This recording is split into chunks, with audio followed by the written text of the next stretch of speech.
All right, we ready, guys? I looked around, there's like nobody. Just to mess with you, Denise. I'd like to call to order the regularly scheduled meeting of the Tiverton Town Council Tuesday, August 11th. And I notice we have some young scouts in the back. I'd like to invite you guys up, if you would, to lead us in the Pledge of Allegiance. Put you on the spot. Not to put you on the spot, but I put you on the spot.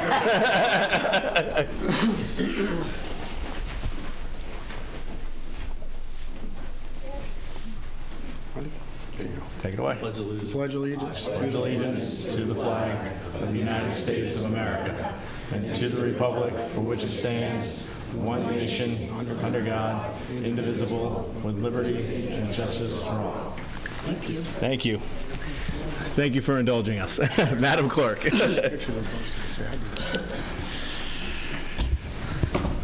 Councilor Comito? Present. Councilor Burke? Present. Councilor Dividiris? Present. Councilor Edwards? Present. Councilor Paul? Present.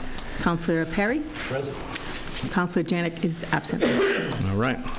Next meeting. At this point, I'd like to invite our state representative up. He's got presentation for the council and discuss some legislative priorities for 2027. And I believe you've added something else to this agenda as well. I have. If you just hit the microphone button, please. Thank you. I always come bearing gifts. Usually it's money. Today it's actually things. Your fire chief said that they don't have the state flag at their 3 fire stations. So I have 3 state flags for the fire chief. I know that you needed one. I'm sure you could borrow one. I'd be more than glad to replace it. We also have, via Gabe Amo, our congressman from the 1st District, we have a flag, U.S. flag, that flew over the United States Capitol. And you have a certificate here from the architect of the house, or the real house, that one on Congress. And it's a very large flag. So this is for the town to celebrate the 250th anniversary of our country. And to give you a quick update on what we did get passed for you this year. You can apply different tax rates per House Bill 7298. That passed. You will be allowed to institute a real estate tax for seniors, special real estate tax for seniors, per House Bill 8025.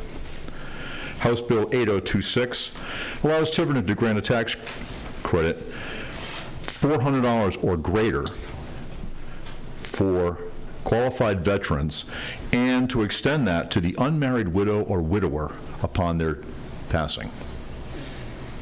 There was legislation previously in that brought the amount you could get off up to $400. We repealed that, so now it's $400 or greater. House Bill 8580, North Tiverton Fire District reduced the number of tax assessors from 6 to 4 after the completion of the 2026 meeting. Unfortunately, House Bill 8029 did pass the House. My colleagues in the Senate weren't able to get it through. This is the one that allowed for the break on taxes for mobile homes. We But we did get it through the House. We're going to have Wally come back because we told him explicitly on that one. Why didn't they pass it? What was the discussion? It went to before the committee and just it never came out of the committee. This has been a big issue here. Mm-hmm. All right. That's why we were able to get it out of the House and moving on. Okay. From my colleagues in the Senate, I'm sure they'll both be anxious to get it out next year for you. We put in a number of housing bills, making changes to the housing legislation that has been passed over the last 4 or 5 years. None of them came out of the House because they were all they were all directed just towards Tiverton. But town of Cumberland, town of Coventry and the town of Lincoln put matching bills in for us, for their towns. So next year, rather than having these bills just be for Tiverton, I'm going to put them in for the greater state. There are a lot of rural and suburban communities that don't have infrastructure like Tiverton, So we'll put it in and see what we can get passed to help not only Tiverton, but the other rural communities in Rhode Island. And if you have any questions. So I have one. Apologies for not calling you before the meeting, but it seems the state passed some sort of executive order through Health and Human Services for Rhode Island Rural Community Health Network Initiative. I've gotten a couple emails from people who want to administer this fund from us or for us. I just have no clue what it is. I can get you more information. That's actually a good piece of legislation. You might not know, but I'm actually on a National Agricultural Task Force through NCSL, and we, as a group, bipartisan, nationally, promoted this. And fortunately, Rhode Island picked it up, and it's a really good piece of legislation that will help communities like Tiverton. Yeah, and I sent Patrick information on that before I went on vacation, so I don't know if you were able to hook up with the Little Compton administrator. They had a public meeting. Thank you, sir. So I was speaking with the planner about that as well, so it's good to know that that is moving forward, but I'll definitely follow up with my counterpart in Little Compton. Great. Any other questions? Hearing none.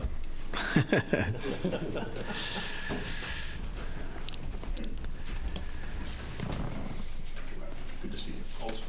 Thank you all. Thank you very much. Thank you. I'll wait for the administrator to return.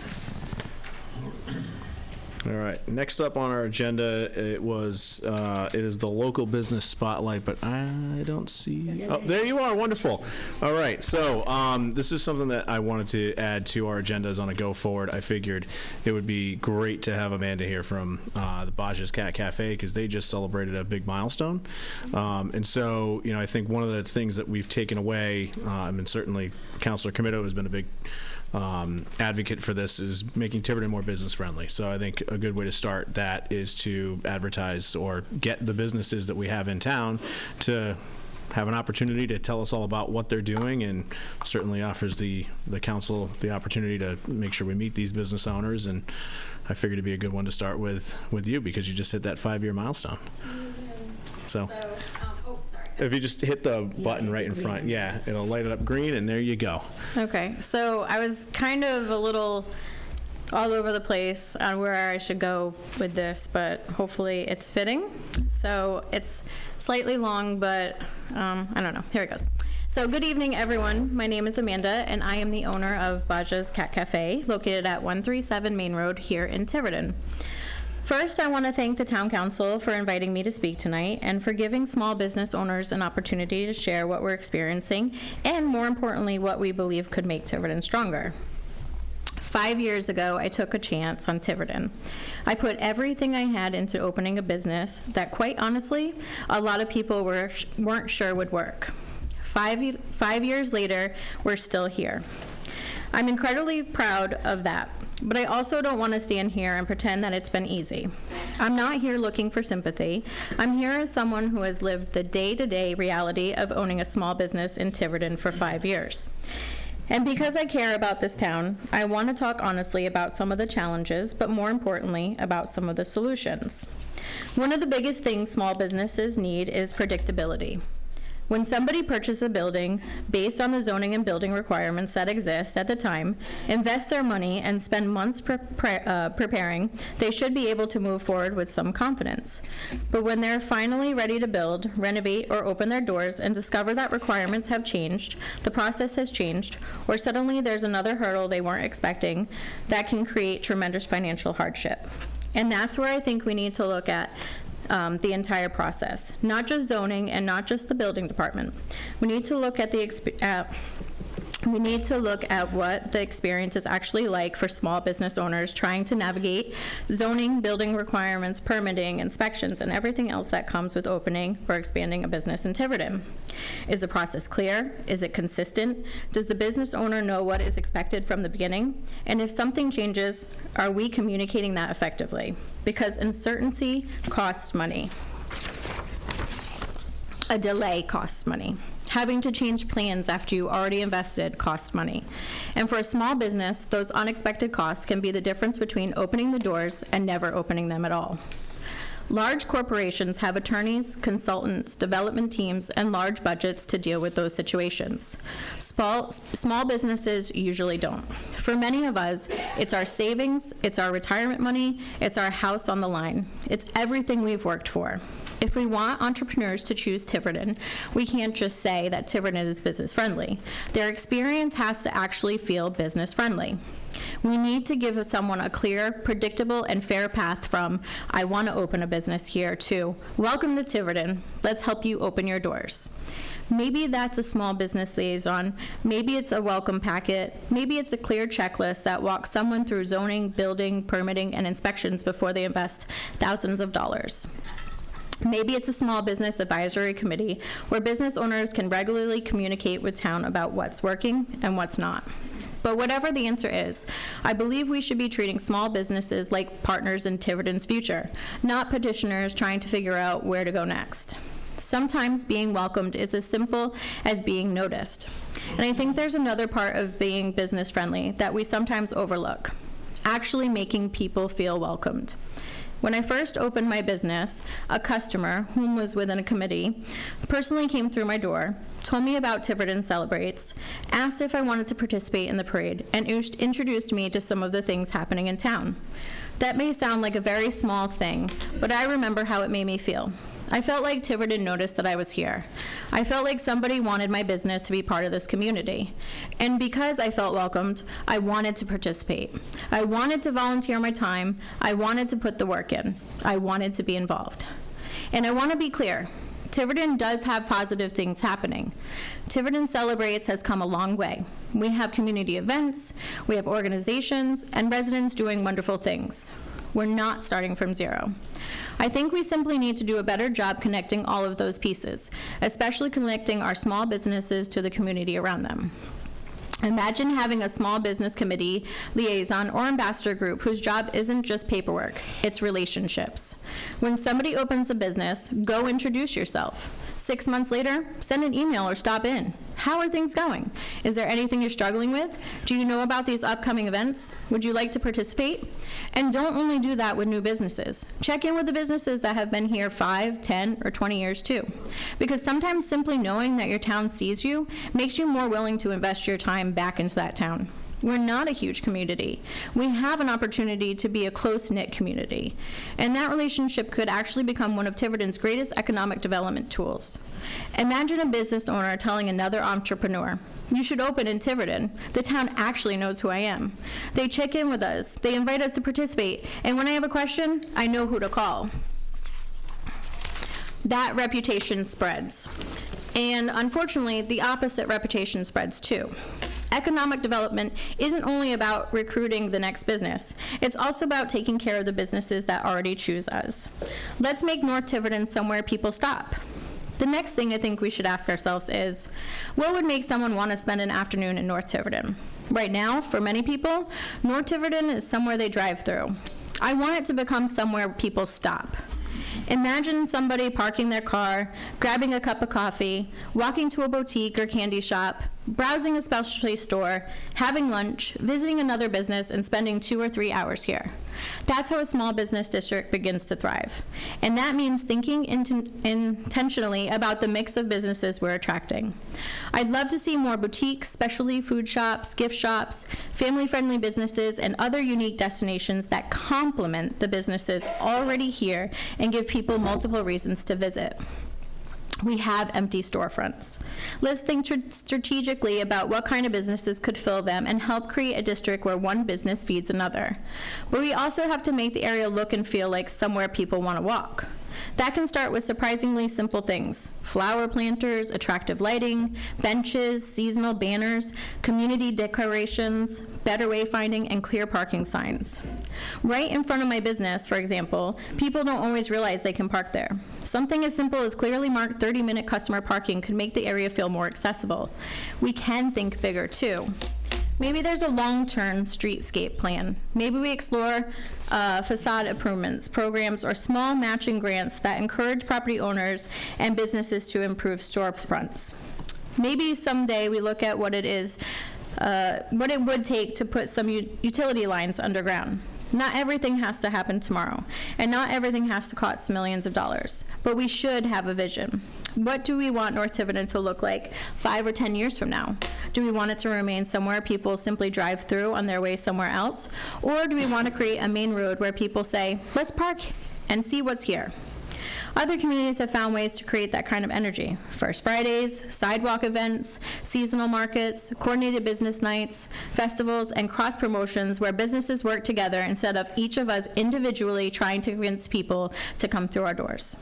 Those events just don't create one good night for businesses. They introduce people to places they may have driven past for years. We don't only have a development problem, we have a visibility problem. And that's important because we're already doing more in Tiverton than I think many residents realize. At Bajah's, for example, we don't just have cats and coffee.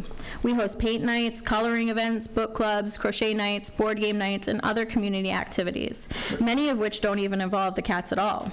But one of my biggest struggles is simply getting that information in front of the community.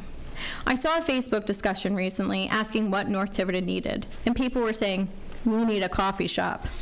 And I thought, I'm right here. I've been serving coffee in North Tiverton for 5 years. And that really stuck with me. Because to me, that says we don't only have a business development problem, we have a visibility problem. People can't support businesses they don't know exist. And businesses can't survive indefinitely on people saying on social media that they'll support small business. Eventually, somebody has to walk through the door.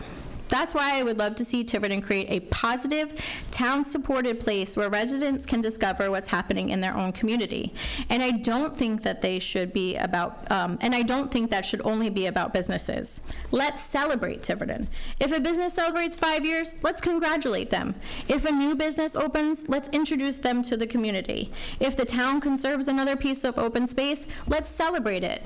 If a Tiverton student wins an award, an athlete has an incredible season, a resident does something wonderful for the community, or there's a great event happening this weekend, let's tell people about it. Whether that's a town-managed social media page, newsletter, community calendar, periodic mailer, or some combination of those things, let's create a one reliable place where the message is, here's what's good in Tiverton, here's what's happening, here's what you may not know about. Come be a part of it, because there's plenty of negativity on social media already. What I would love to see is the town help create something deliberately focused on community pride. Something that reminds us why we're proud to live here, why we're proud to own businesses here, and why someone else might want to invest here. And the community has a role too.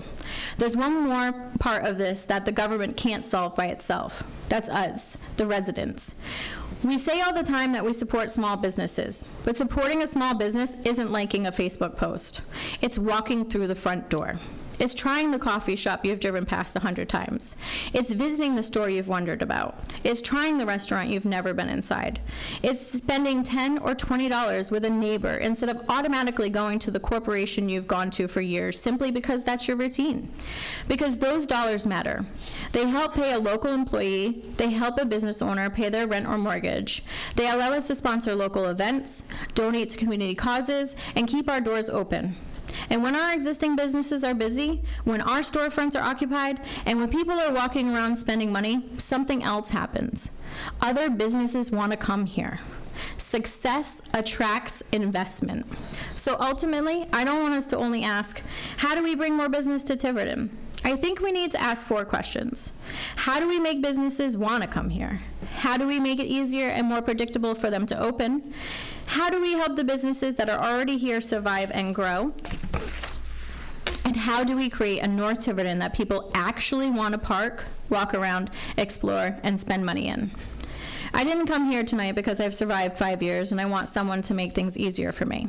I came because I want the next person with a dream who chooses Tiverton to have an easier path than I did. I'd love to see this conversation continue, whether that's through a small business advisory committee, a working group, or a regular conversation between the town and the people who are investing their lives and livelihoods here. Tiverton has tremendous potential. We already have the people, we already have the businesses, we already have the community. Now we need to connect to those pieces. We need to remove unnecessary obstacles. We need to make our business district more attractive and walkable. We need to celebrate what's already here. We need to give residents reasons to explore their own town. And we need to create an environment where the next entrepreneur looking at Tiverton sees opportunity instead of uncertainty. Because when someone thinks about opening a business here, I don't want their first question to be, could I make it in Tiverton? I want them to think, Tiverton wants me here. Thank you. Thank you, Amanda. So, before you run off, I think that was fantastic, and I, couldn't have asked anything more from the first one of these that we're going to do. But one thing I do want to make sure that we cover is, can you tell everybody who hasn't walked through your front door exactly what it is you guys do and why they should tomorrow?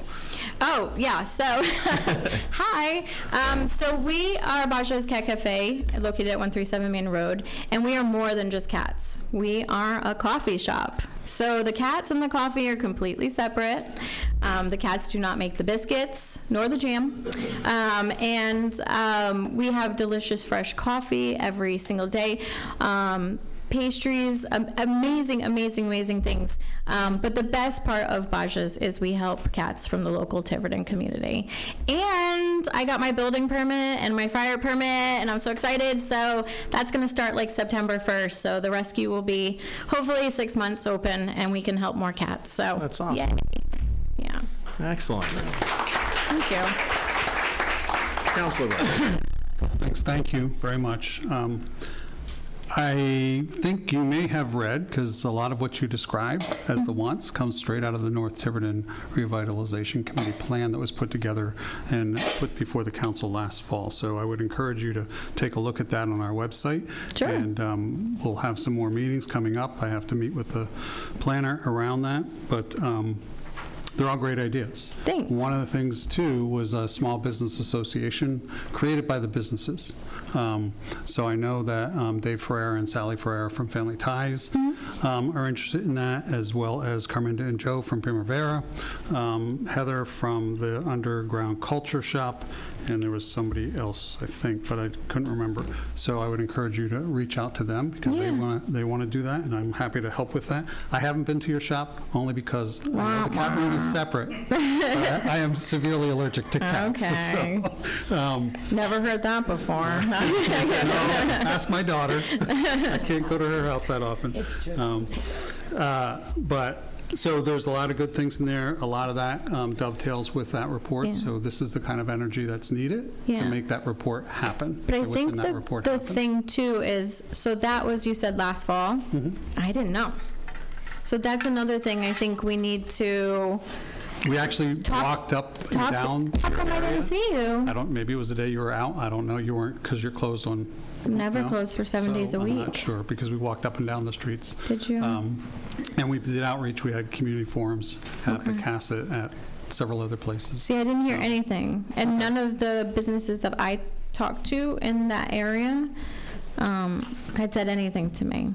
So, bummer. Okay. But I mean, I love that, and I would love to be a part of that I'll reach because back out. Maybe I'll come into your door and knock, and please, we can sit I'll come outside. outside. I promise. No cats. And a couple other things, Mr. President, in terms of this piece, just to note that the Economic Development Commission is, and I don't know when you opened that they were as active with this, so for new businesses now, they are reaching out to the new businesses. Okay. And not necessarily welcoming them packet, but welcoming them. And I know the administrator has a plan for the planner to be much more involved with them as well, to do some of the things that you described. In May, they started a monthly ad for Business of the Month in the Secana Times. So I don't know if they reached out to you on one of those, but I think you were on the website at one point, and then they started to do that. I think. I could be wrong. But I would also encourage you to talk to Renee Jones, who's the chair of that. And then those are the key points. Thank you. So I have one more question for you, because I think you Okay. raised a good point about like a local business association. Obviously, the town is a member of the Newport County Chamber of Commerce. They're consistently looking to grow. Maybe it's a worthwhile introduction to Aaron, who is the executive director over there, about setting up something more Tiverton focused, because they do like the business walkabouts once a year. Councilor Perry and I did it this past season. We had, Four Corners area?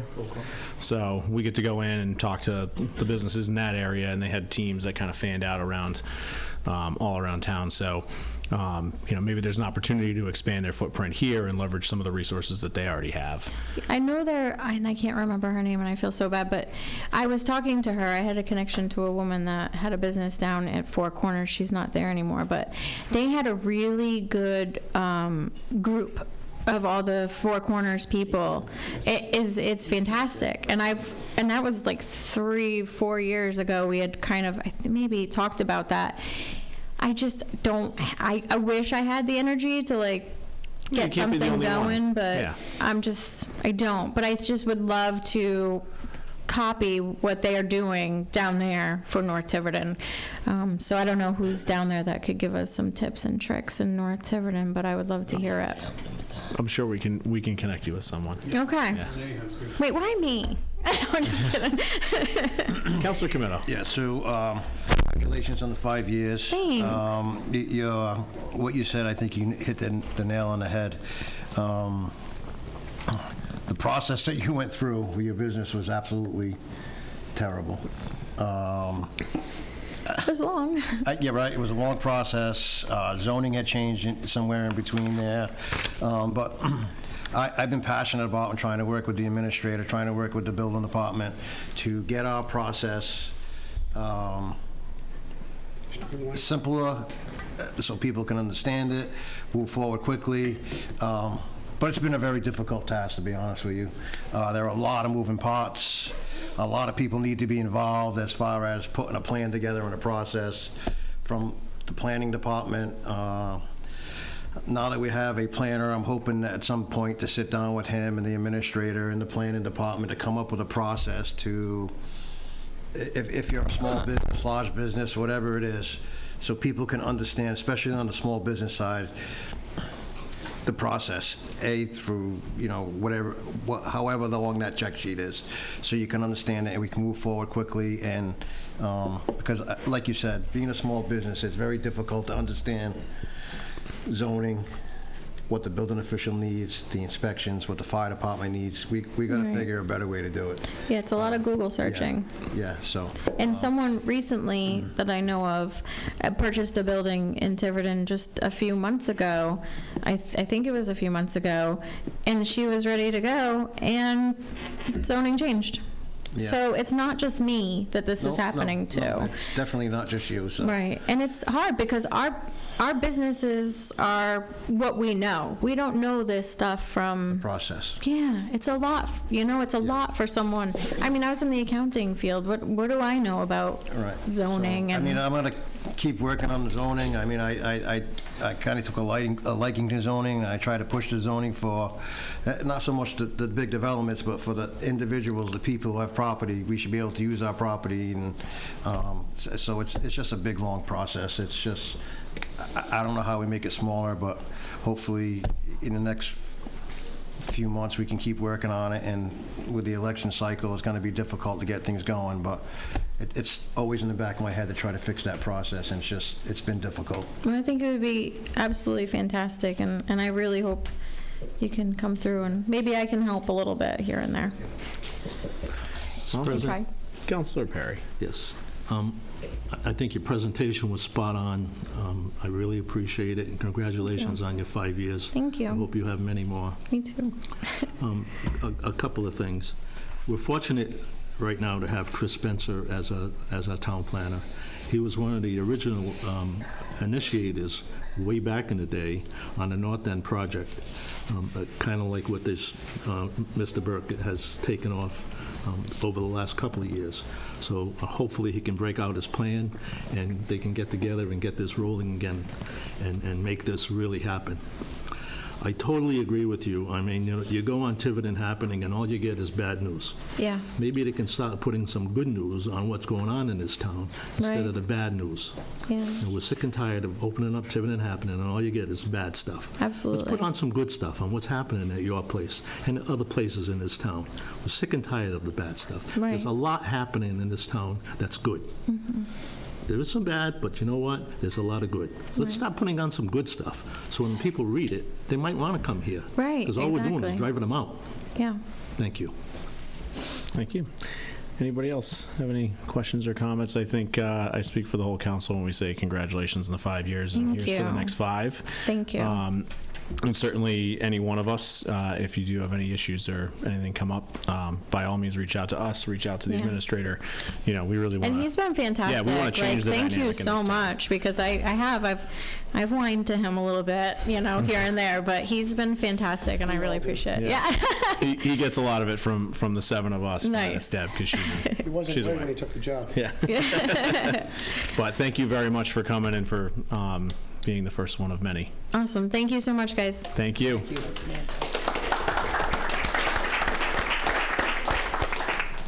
All right, next item on the agenda is the consent agenda. Would any councilors like to remove anything from the consent agenda? If not, I'll entertain a motion to approve as listed. So moved. Second. Motion been made and seconded. Any further discussion? Hearing none, all those in favor?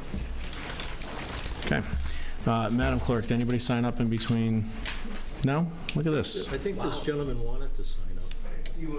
Oh, well, in lieu of you signing up, if you would mind coming forward and name and address for the record, you can say your piece in the public comment. Start off? Yeah, but I mean, you're the only one who looked like you were trying to sign up, so.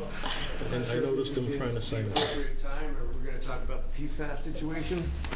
For an update. Yeah, we have an update. It's just on for an update. Now would be appropriate if you want to speak. Pete Walsh, 45 Otaki. I don't even know where to start, except that I'm not really excited to be here. And Councilor Perry, I think you said something really important. Tiverton happenings, not that great to go on, not really excited to hear about bad things. If bad things weren't happening, they probably wouldn't be posted. It's like the news, you turn on the news, things are pretty depressing, So maybe, we wish better things were happening, So here I am with a contaminated well. I've lived here for 10 years. And I'm going to collect myself here for a second. Because I'm running on adrenaline, and I'm pissed off. I'm going to try to control myself here tonight. And I want to keep everybody accountable. Everybody. I'm going to ask you guys, what exactly are you guys doing? We can go in order or popcorn, however you want to do it. I'll start with Committo. This, just for public comment, it's more just address the council. Just address? Yeah. So there's no back and forth? I don't mind Can I hear answering. what's going on? Have you been watching our meetings, the last couple of meetings? I've been here for the last 4. All right. And So we did outline some things that we were doing. some things. Yeah. What would you like us to do? Oh my gosh. Test the well. Test the well. Is anybody working on that? Yes. So, sir, I know we spoke at the last meeting.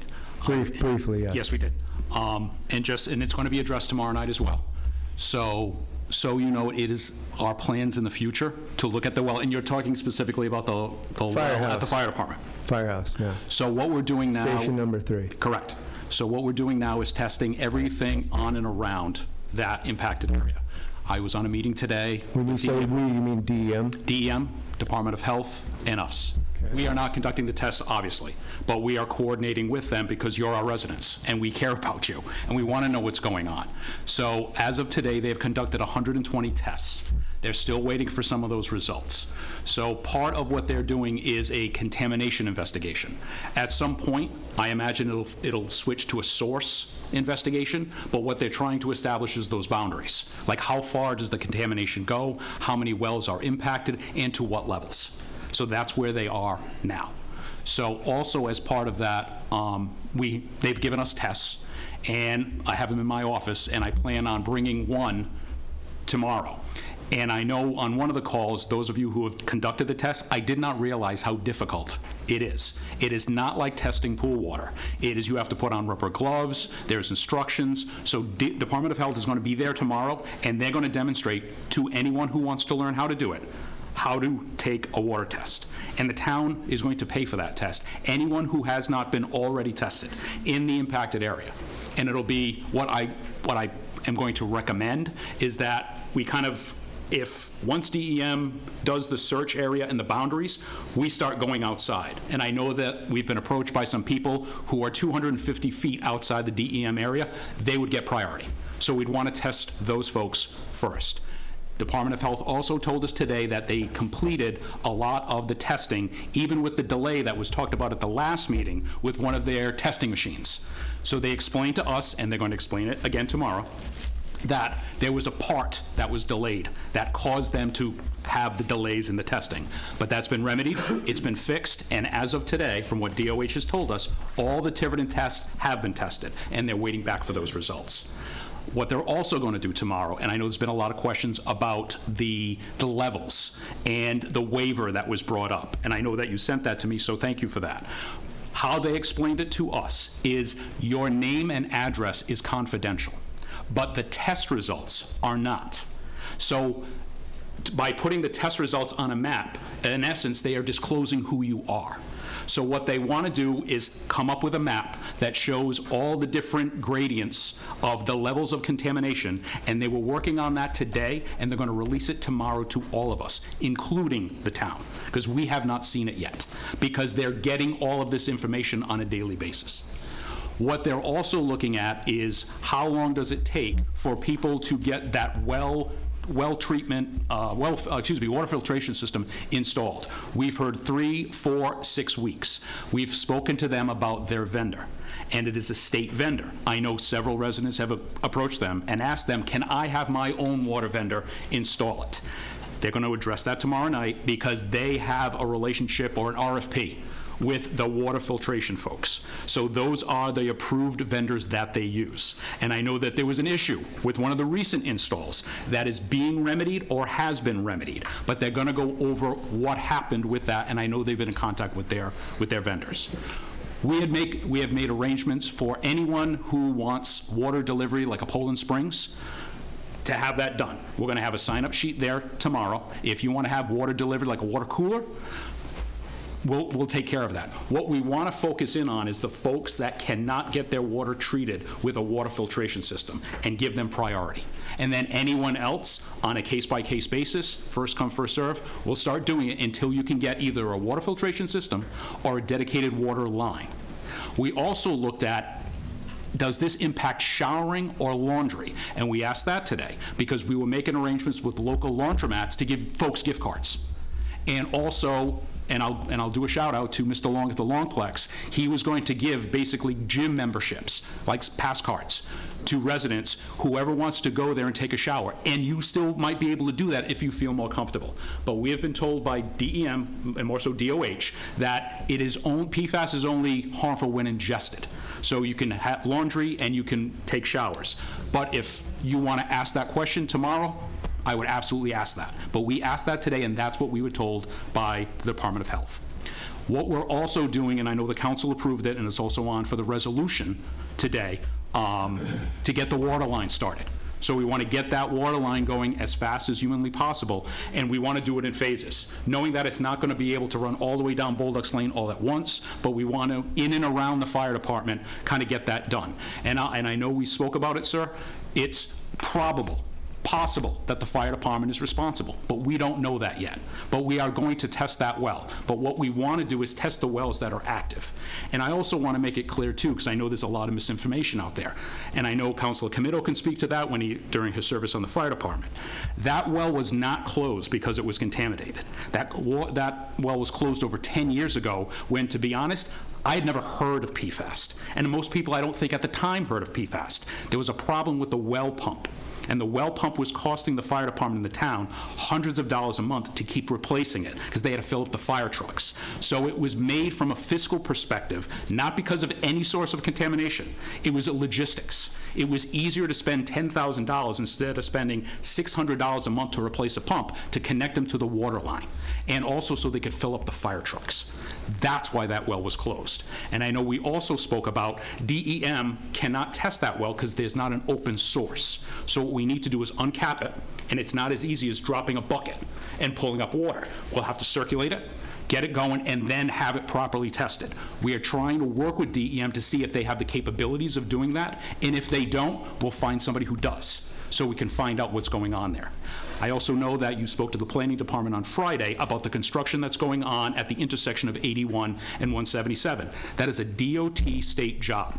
And I know you had concerns, deservedly so, about possible soil contamination because they were disturbing the soil.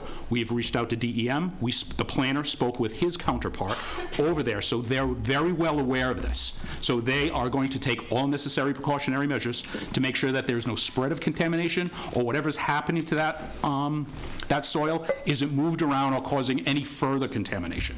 So, and I know tomorrow night, from what we've been told, that you're going to see the different contamination levels. Like, where does it stop? Where is it most concentrated? Where does it fall off? And hopefully we can ask the questions about why. So, and this is also a big question about the fire department. If they were responsible at that time, and like we also talked about, sir, this was nothing that was done if the fire department was utilizing foam that had PFAS a number of years ago. This was not done out of any malicious intent. And I also want to put on the record that that foam hasn't been used in almost 10 or 15 years, at least. It was taken out of service like it was for most fire departments. So firefighters were not using PFAS foam with knowledge. They were using it as an industry standard, like you and I spoke about with lead paint and asbestos. At the time, it seemed like a good idea, but it clearly, fast forward to the future, it was not. So I can assure you, sir, that is pretty much, and I don't want to take away from the council, but that's everything that we have going on, and we also want to continue the testing. So once DEM walks away, and I won't let them walk away, because they're going to be part of these weekly conversations with us to make sure that you get all the answers that you need. I cannot guarantee that you'll like some of the answers, sir, but it's our job, my job, to find out what's going on, because we care about you. Because this has impacted you. You got hit with this, and I understand that you've been living here for 10 years. Thank you for living here. I don't want you to go anywhere. We want to make sure, and it is our job, that you get clean drinking water. And also, if there's another area or another issue that's impacting other residents, that we fix this.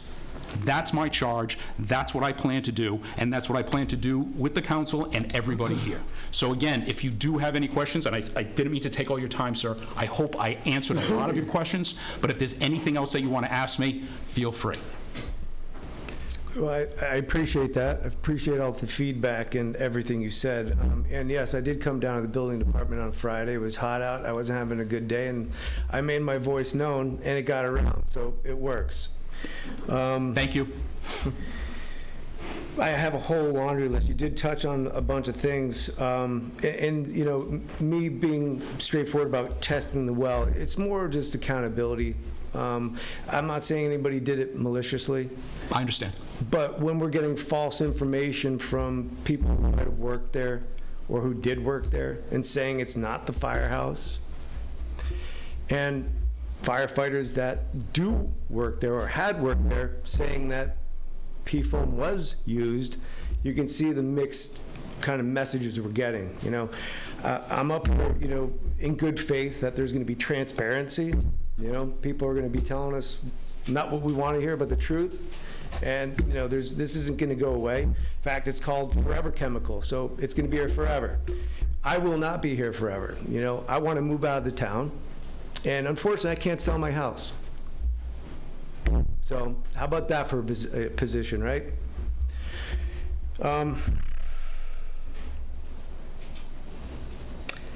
It's not going to be easy to clean up. You're not going to clean it up, you know?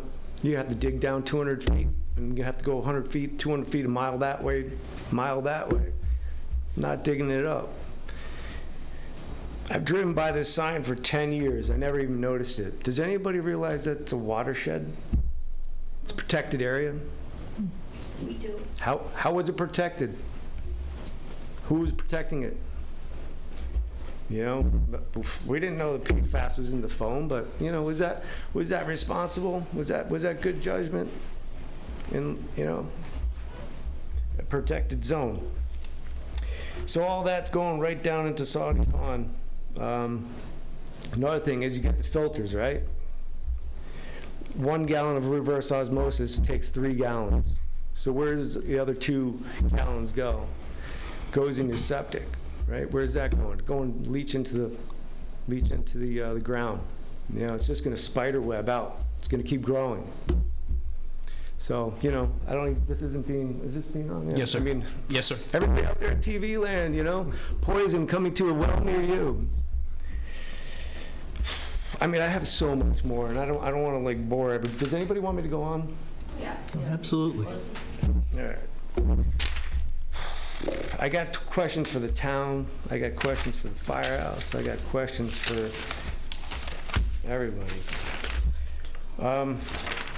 You know, just hearing tonight, who was there tonight? The state representative?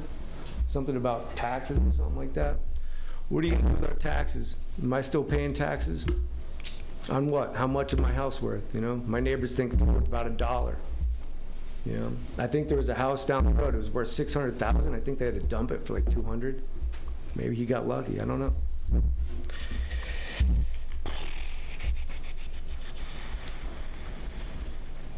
How is the engineering going? You heard from like DOT? Are they? I mean, they're up there digging right now. Why don't they just keep digging? So the gentleman that spoke at the last meeting, sir, Mr. Willett, he's the general manager of North Tiverton Water. So that's a North Tiverton Water District. So their engineering firm is PAR Engineering. So. But it's a state road, right? Yes, sir. So who's going to dig it up? They'll get state permits, and then it'll be a private contractor specifically hired by the water department to do it. My whole thing with that construction up there was just like, you know, as a contractor, I got to abide by rules and stuff like that. I've had to deal with the town water guy. He wants me to do all these QPAs, you know, qualified permeable areas, and storm runoff this and storm runoff that. Where's the wattles, you know? I didn't see any wattles up there. Where's the oversight on that? I stopped and asked one of the inspectors. I said, can I have a number? Can I have your number? Can I talk to somebody? Nope. That's why I came down here. So, I mean, just so I'm clear, sir, I wasn't aware of that. So you stopped at the site, there was like a foreman, somebody there that you spoke with, Correct. and they wouldn't give you information? No. Okay, thank you. So, Mr. Administrator. Yes, sir. So there is a DOT inspector that sits there the entire day. Somebody's working and is an overseer. I've also stopped and spoken with him, and you don't get very far with them. They just, I've asked some of those questions about the soil contaminant, you know, not being contaminated, but the barriers around construction sites, what we do, and I didn't get too far with his answers either. Okay. Thank you. I just want to address one thing, and it's the statement about people saying it's not the fire station, it's the fire station. And Pete, I've had candid conversation with you. I worked in the Tiverton Fire Department for 34 years. And to my knowledge, I have never once, it's not a lie, never once sprayed foam at Tiverton Fire Department Station number 3, whether it was training, anything. So I did make those statements to you, and I'm standing by those statements because I was there. I worked it. Whether you believe it or not, I don't know if it's the fire station, but all I can tell you is that I worked there for 34 years, and I personally, with my shift and my training, have never sprayed foam into that station. I've also told you at the same time that the Tiverton Fire Department had 55-gallon drums of AFFF foam, and I think I've told this to a lot of people. They were stored in at least 2 of the containers that I know of were stored in South Tiverton Fire Station off of East Road. Never touched, never opened. We had 1 container, I believe, at Station 3. Never touched, never opened. Around 2010, I also made a statement that I believe the Navy came out and took it all back. I'm not sure exactly the year. I'm trying to think of my history, where we changed over to a petroleum-based foam, Class A, Class B, and we received it in 5-gallon pails. We weren't even allowed to train with that because they said it was too expensive and we needed it in case there was an emergency. So I know you kind of looked at me and said, rumors, and you talked to other firefighters, maybe they've trained. I can only tell you what my shift has done, and they wouldn't allow us to do it because it was too expensive. So I appreciate you putting that on the record. I didn't say your name, but thanks for coming up and, I mean, you looked right at me, and I've had this conversation with several people that have asked my opinion. It very well could be. I've asked the administrator several times to get the well tested. I spoke to the fire chief. We don't really need to get the well tested. I mean, let me everything connects the dot, okay? Like, well, we should have it. we have tested. 4,000 parts per trillion to the house and right next to it. Pete, we also have a cell tower that's in the back of the fire station. That's that not another thing. You want to talk about 5G radiating everybody? Okay, but so it's a year after year, I would sit at the fire station and watch them come in and do their maintenance and spray the entire tower for like a Never like a thought roundup. about that. That's okay. Right? Maybe that's like the a culprit. roundup. There we go. I don't know if it's the culprit, but I'm saying that I've watched them do it year after year. They would come in, a crew from Vermont would come in with a pickup truck, a trailer, they'd hit it hard, they'd clean all the area around the tower, spray it, and then go on to the next tower. That's what they would do. I have had discussions with the administrator about stuff like that. We have a tank on the side of the fire station. That's good to know. Thank you. Well, we've had a tank on the side of the fire station. It's an oil water separator. And my history there, we've pumped it one time. I've asked, that's another thing we're waiting to get tested. So it's regardless of where this came from, I don't know, if, like you said, it's a forever chemical. I don't think we're ever going to stop it. I don't know if you can dig it out of the ground and stop it. Be looking at, like you're doing, pointing the docks. Something is on an angle coming across Crandall Road to Bull Ducks, and it seems to be on some type of an angle. I don't know. There's a gas station there. I don't know. There was a leak in the gas station years ago. Victory, the church, tore down all sorts of stuff in the back of the building. They're also stockpiling dirt back there with no wattles, right? We complain about the house across the street. I have all pictures. There's another one down the street with stockpile dirt. So we have to be consistent with everything. And I'm not sure the DEM is actually going to put funds up, from my understanding, and talking with the town lawyers today, that they're actually going to put funds up. Their funds and this grant money, from my understanding, is to fix the solution, not necessarily go and find the source. And I don't agree with that either. If they're going to just fix a solution and never find the source, right? And my understanding, and I'm going to ask this question tomorrow, is why don't we find the source too? Why are we putting funds into all the testing but not find the source? I don't understand it. So Well, I do understand. It makes sense that we get clean drinking water to everybody who's got contamination, and then obviously second, would be to find the source. But I'm just throwing it out there just to keep the fire under everybody's seat. I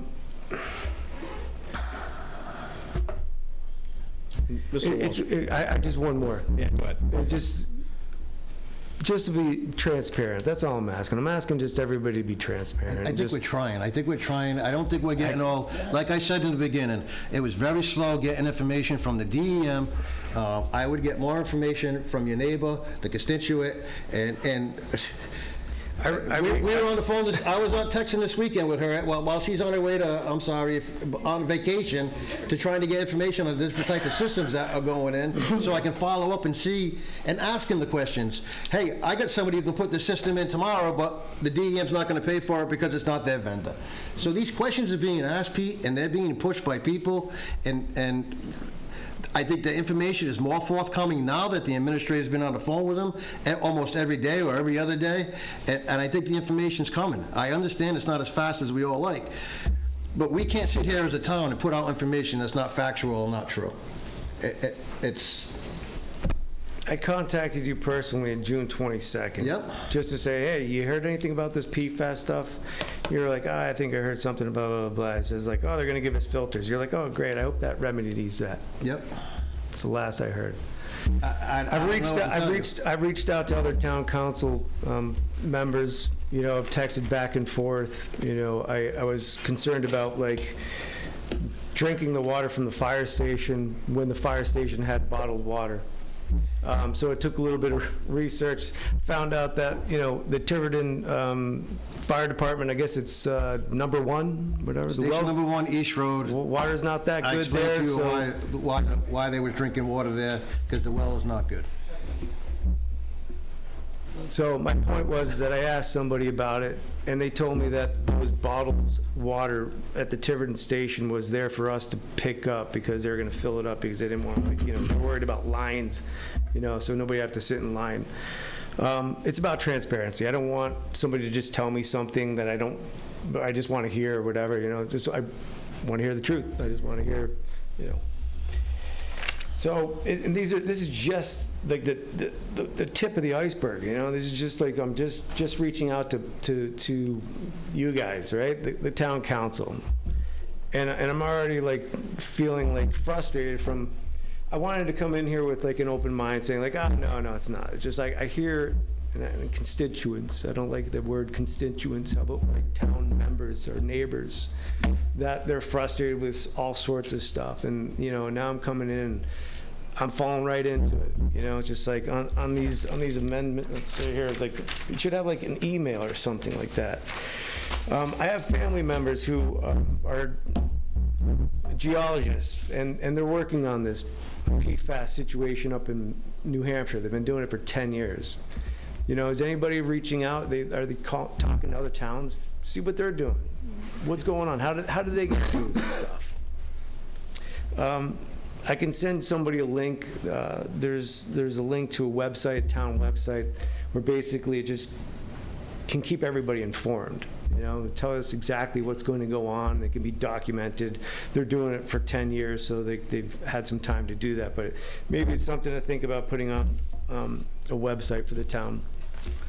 Keep everybody kind of in the loop. Pete, I would just like to say one thing.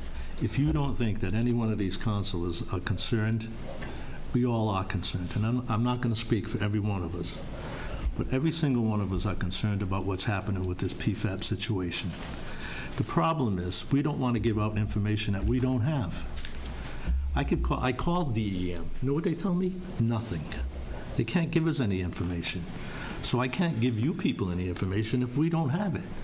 You know how many times I've called this gentleman or came in here and sat down in his office and said, Pat, what's going on?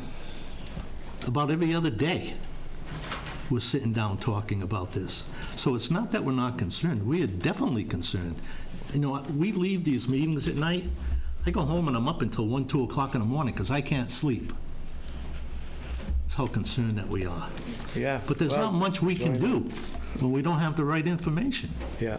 But it's, you know, let's get rid of that whole council because they don't know what the hell they're doing. That's not the truth. It's not the truth. That's great. So we're working together, right? We're That's trying why I'm to. up here. I'm giving you guys good ideas. I'm We're giving trying you, know, to. information. But every right? single one of us care. We really do. But there's only so much we can do. And I'm not speaking for everyone. They can speak for themselves. But, you know, I go home at night and I can't sleep, believe me. Mr. Walsh, can you send me that link that you were talking about, please? Sure. I was just going to ask what Absolutely. town it was. Huh? What town is that? It's Merrimack, New Hampshire. Yeah, I can send that over to you. That would be fantastic. And certainly for any other residents who have done as much investigation as Mr. Walsh, if there's stuff that we are missing, we want to hear about it. I mean, I got plenty more, but I won't burn up anybody else's time tonight, so we can kind of pick this up tomorrow. We will keep the conversation going, sir. Thank you. Mr. President, if I could just piggyback on Councilor Perry and just round that all off, as far as, I think the administrator, and you said you don't want to speak for the other council members, I think the administrator can speak up and say that you've pretty much been inundated by every member of this council. And as far as what we're doing, I'll give you an example. The mention of Longplex, that was actually mentioned by a resident on Wednesday evening. I thought about it, and I called Mr. Long. and I put him in touch with the administrator, and that's where that came from. Like, we're thinking, we're trying. We had a discussion on Saturday, and that the laundry came out of that. So we're trying to get ideas, and like I said, the Longplex, the showers, that came from a resident. We're trying to do what we can, so if things are put our way and we can put wheels in motion, we'll do it. So. Thank you. I understand. Just, I was on the phone with this gentleman last night at 10:04 last night. 10:04 last night, talking about this. I assume you wanted to speak as well, but didn't sign up? Yes. All right. All because of things that got said. If you wouldn't mind, just name and address for the record. And if you sit, just turn it on, and if you stand, that one's already on. Sandra Van Hoff, 254 Fairwood Drive. I am not blaming any of you. I am not saying that you are not trying. Let's get that out there right away. Mr. Jones just said tonight that tomorrow night, somebody, I guess DOA, the Department of Health or DEM, because it's a difficult process to take the sample, they're going to show us a video. Now, I'm assuming that tomorrow night, there's going to be quite a few people there. I don't know how many wells are affected. I don't even know how far, because I live off of Stafford, and I'm not quite in the testing zone, so I'm waiting patiently. So I'm assuming a lot of us are going to go there tomorrow night. It's a difficult process, and we're going to watch a video? No, that's not what you said? No, I said that. Well, they're going to show us how to do it. So they're going to stand up in front of either the auditorium. So how this is going to work? So it starts at 5:30. The presentations don't start till 6. So Correct. there's going to be interaction with DEM, DOH, myself, the whomever, outside, like in the area outside the auditorium. We can buzz your ear. Yes, ma'am. And then there'll be presentations. They'll probably last about 30 minutes. Then there'll be question and answers. And then anything that you want to ask, or if you want a one-on-one, or hey, I didn't get that. And I understand that, and we all understand. This isn't the last community meeting that we can have. If what I want to accomplish is if 100 people show up and they want tests, and we're not going to be able to teach 100 people how to do a test. So we're going to have to do something else. So we're going to have to do a one-on-one, or have 5 people learn how to take the test, and 5 people teach 20 people. And then we're all going to take and absorb what the information that we get from our residents tomorrow, and see where we need to do better and where we need to put our focus. But whichever day your last meeting was, and this discussion took place, there was a lot of concern, and you expressed, a lot of you, the importance of the state doing the test and getting it up there so nothing gets contaminated. That was me. That's what I said specifically on advice from the guy who services. I wasn't calling anybody out. Fine. It's that was the direct advice that I was given by the guy who services my water system. Okay. And that's what he said. He said, But if you're going to do it, have the state be the ones to do it, because you basically looked at me and said, you're an idiot and you will cross-contaminate it.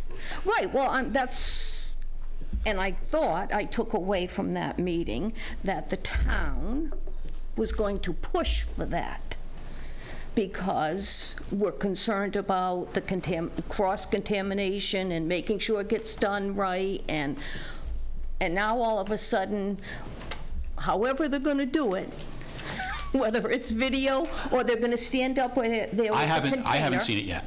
All I can tell you is, like I said, I have the bags. There's rubber gloves, there's multiple vials, there's 3 pages of instructions. Like I said, I use the example of this is not testing your pool water. This is something Right, this is not open your spigot, fill the jar, and take it up. But I also want them to show us first how to do this and demonstrate.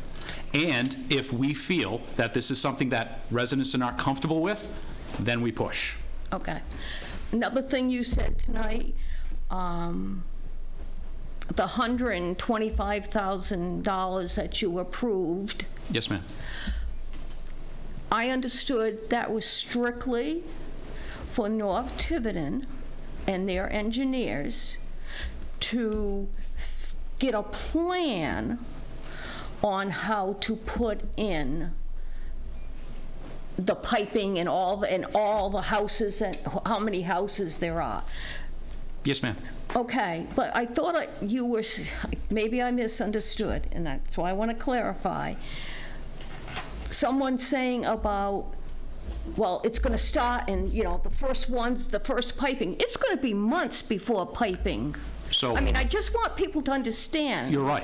Yeah, right. Yes. What we're Right, but I thought tonight he made it sound like that 125,000 was going to start to get the first pipes in the ground. No, that was... Ma'am, that's going to take millions. Yes. Oh, I know. Millions. This is effectively a bridge loan from the town to North Correct. Tiverton Fire District, so that when the Right. state goes and gets the federal money to get the... That's what I them to do understood the from your project, last meeting, but then I they can thought start.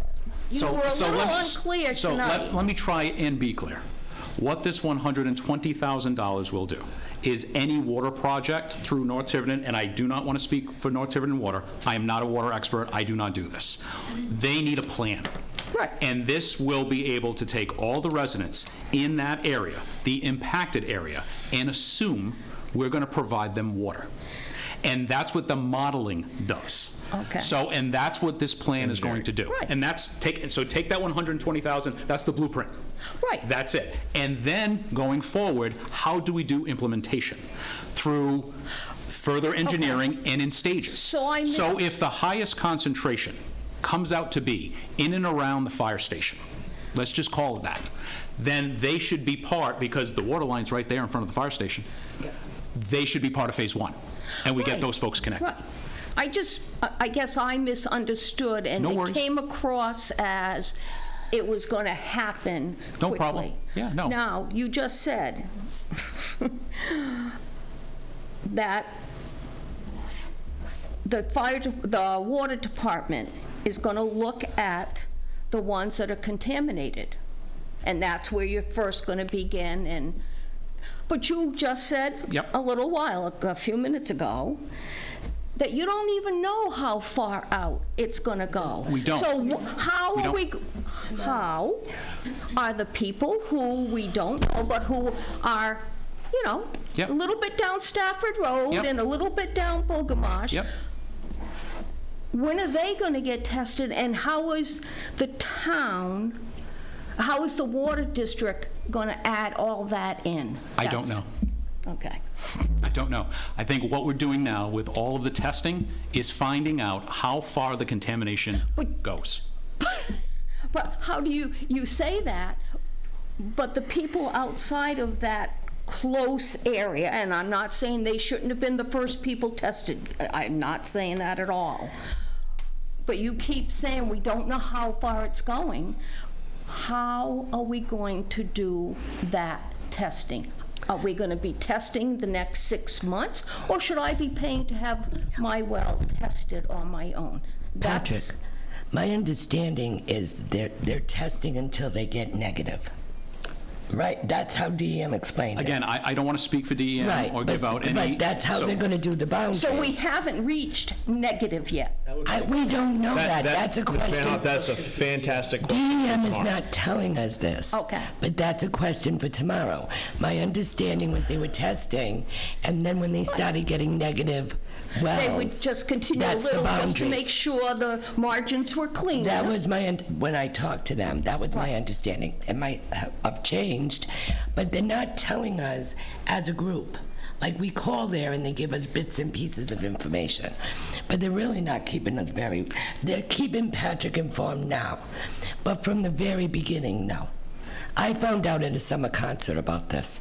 A resident came up to me and told me about it, and that was at the end of June. I didn't even know what they were talking about. And then, then I found out the next day, but...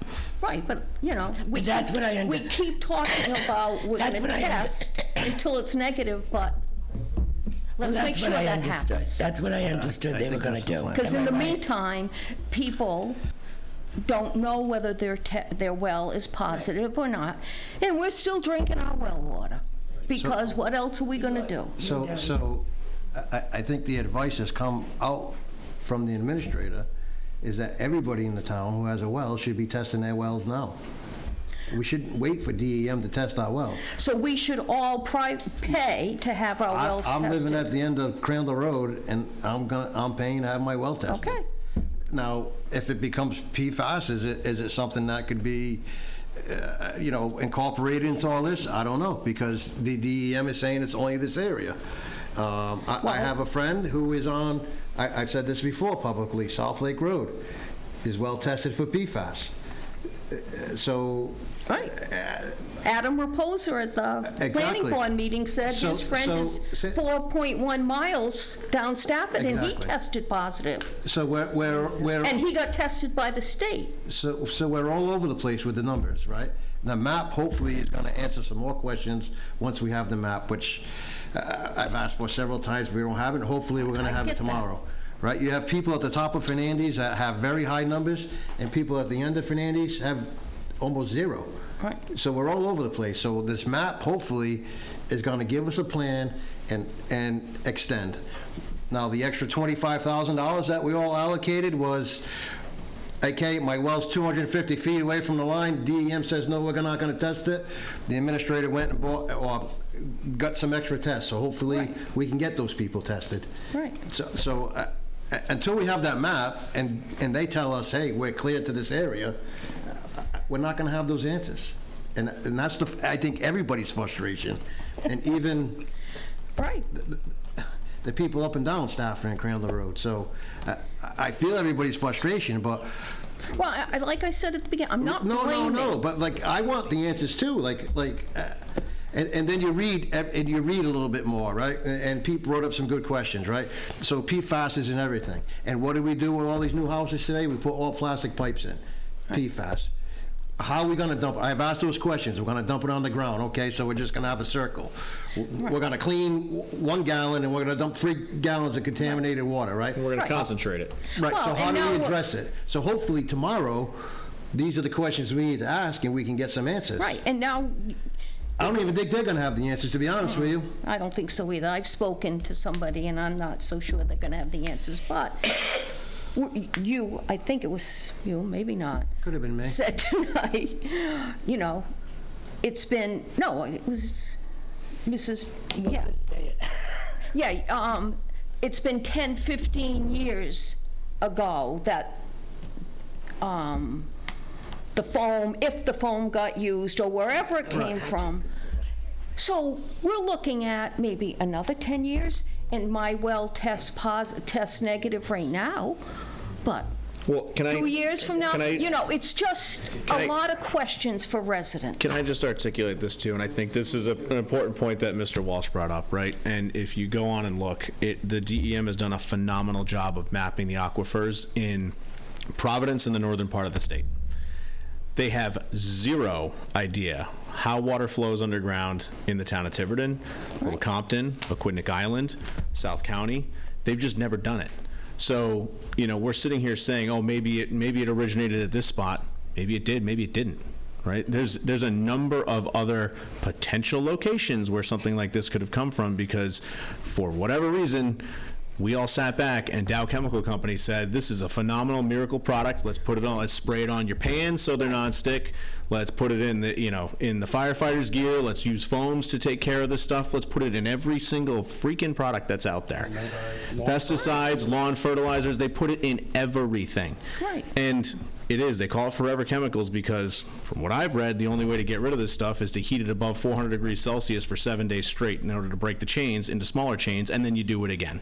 So it is something that's out there. It is a pervasive problem. We don't know where it is. We don't know how long they've been using it and all this other stuff. And I completely understand your frustration. It scares the crap out of me, right? I'm on a private well. So we're all kind of in the same boat, and believe me, we hear you. I think the best course of action for us in order to get the information is, rather than have it be all piecemeal, if it comes to one of us, we should get it right to this gentleman, because he's got the direct line to the DEM people to at least get the question answered, or ask the question that maybe they haven't thought about yet. Ask tomorrow. They'll all be there. Ask tomorrow. And again, that's the purpose of it. And I will say it again. If you don't get your questions asked tomorrow, we'll have another meeting. And I'm sure, like we all agree, there's going to be questions that are going to be asked that they don't have the answers to. or they're going to want to get back to us. It's our job to make sure they do.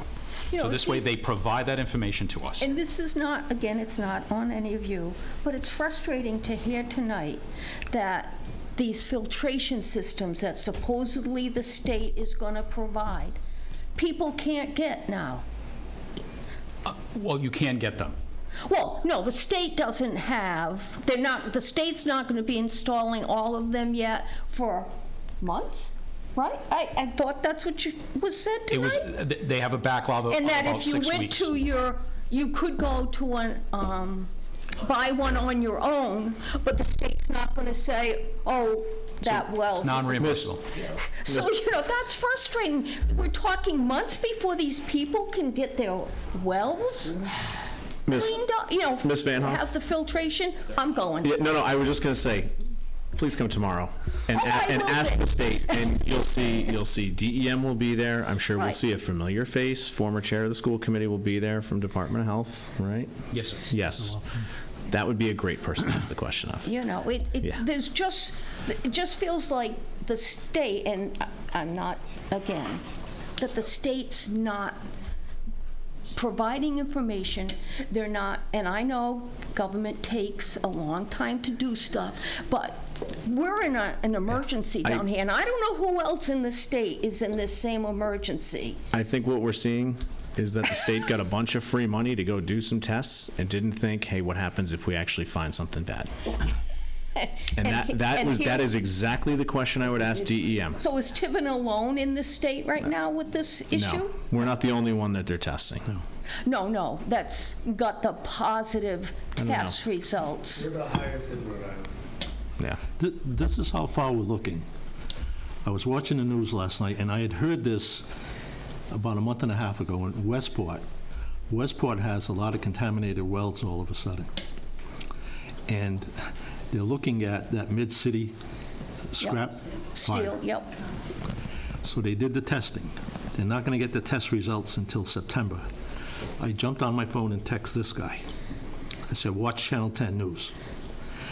Water runs in veins underground. This all happened in Tiverton back in May, June. Guess when that fire was? We were posted at the end of, we got the letters at the end of April. April, So that was before the fire. before the fire had started. Yes. But that vein could be running underground. Right, and we all know the It water is could be doing coming from whatever it anywhere. wants. But nobody's We're going to ever mention looked, this but- tomorrow to the director, to check with Mass to see what's going on over there. Because all of a sudden, Westport's flooded with wells that are not passing, Right. Thank you. with PFs. All right. Last one. Sorry, I didn't Name and sign address up. for the It record, wasn't there please. when I came in. Meredith Mucci, East Road, Tiverton. The other fire station is in my front yard, so that'll be interesting to see if there's anything going on there. I'll probably have to do that myself. But what I really got up here to say is,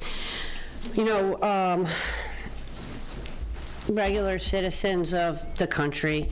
I mean, if you go back to like the Native Americans who lived here or the slaves who were brought here, there's a lot of frustration. There's been a lot of bad information and subjugation, and I mean, this country and this town and this state were founded on that, and none of this is a surprise.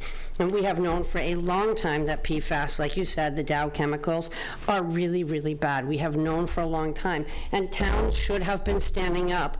None of us were here at the time, and saying, no PFAS, no Dow chemicals, no Roundup in this town. We could, I believe something was just passed that towns and cities and states, it's actually against the law. It is like an infraction of national security to say you cannot use PFAS chemicals in a state. The state's right to say that has been taken away. So, none of this is a surprise. I had one parent who was extremely educated and built sonars for the Navy, and that's how I ended up in Rhode Island, and another one who was a wicked liberal, which is, why I come to these meetings. I literally come to these meetings because it is somewhere between intelligence and engagement that we are going to have what we need to move forward. And like Tiverton and the whole country, but Tiverton is where we are, needs a renaissance. You know, our education system, you know, I saw a couple of Cub Scouts or whatever here today.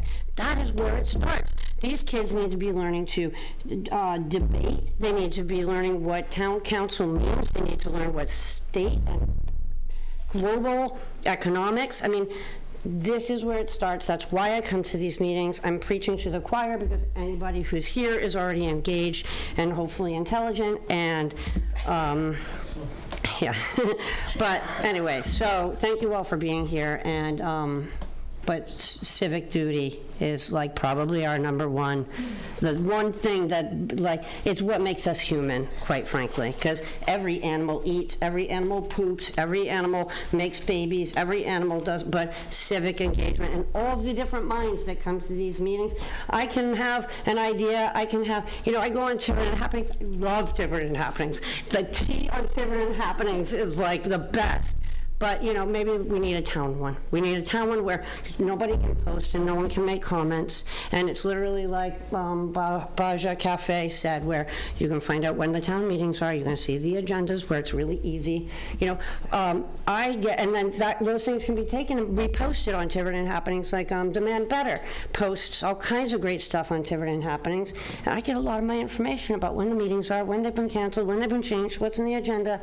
And I can come and participate, and but it takes the whole village. It takes a village to run a village. Like, there's no shortcuts. A town council is not a shortcut. And we could wipe out the town council and put a new town council in place, and we're gonna have the same set of shortcomings, because it takes all of us. So, anyway, thank you. Thank you. Mr. Administrator, haven't we had the well at South Tiverton fire station tested? Yes. It's in the process of being tested. I don't know. I can't remember her name. You just let her know that the well. The well. Meredith Pucci. The fire station in South Tiverton, we are waiting for the results, was tested. Okay, great. Just to let you know that. Thank you. I think I'm going to be the last one. Yes, thank you. Just name and address for the record. Michelle Werfelt, 19 Cala Ave. I just wanted to mention, I did a test last night for my sister, who is outside the test area on Crandall Road. That thing is crazy. So the problem is that I found, of course, had my gloves on, but they tell you have 2 vials that you need to fill up, or 2 containers you need to fill up with water. They give you 3. So I filled up all 3. You know, it's very specific instructions. It's very confusing. I think it's a great idea to have a certain number of people that know how to do the test, because you're going into homes of the elderly that are not going to be able to do this test. It's unbelievable. I just, you know, dump this bottle into this bottle, make sure it says field blank, or... So I did the test for my sister. I brought it to the Department of Health today, but it is intense, and I really think it's a great idea to have a certain number of people that know how to do the test and can go into the homes and do it for people. Thank you for volunteering. I knew that was coming. But you know what? I'm all about communicating and getting the word out and getting people tested, and I volunteer to do tests for you. But I do want a full-on training. Just Again, that's why I think tomorrow. Yes. Even if it's not tomorrow, but we schedule a time that they come to us and we can do a train the trainer. Yes. Like I said, you know, 5 people can teach 20 people, or we can have a coalition. And I know you brought it up right from the onset. One of the other things, and I'll end with this, we want to do community volunteerism. So this way with DEM, DOH, because this isn't going away. We're going to be dealing with this, and my next fear, it's somewhere else that we don't even know yet. I agree. And that's the next issue. So I want to do a better job of being able to attack, and I pray that it isn't.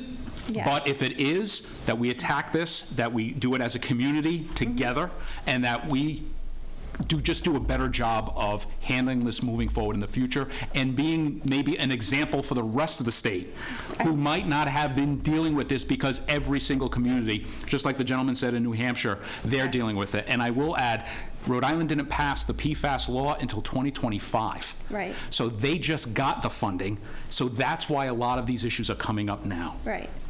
And I will volunteer. I have been like the forefront of this movement and trying to push through, and my goal has been from the get-go, every well in town needs to be tested. So I will volunteer. Thank And you. I will do your tests, as long as I'm trained. Thank you. And by the way, thank you for making me not feel bad about what my water guy said to me. It was terrible. But yes, so it is a hard thing. And I hope I did it right, and I hope that her results are not contaminated, but. Okay, thank you. All right, next item on the agenda is appointments and resignations. We have the Dog Park Committee, 5-member board, 3-year term. We have 2 vacancies. We have Rebecca Nicole Rain, requests appointment for a term ending 4/15/2027 or 4/15/2028. You are here, wonderful. Hello. Welcome. Hi, everyone. I am a new resident to Tiverton. I moved here in April, so I'm happy to be here. Side note,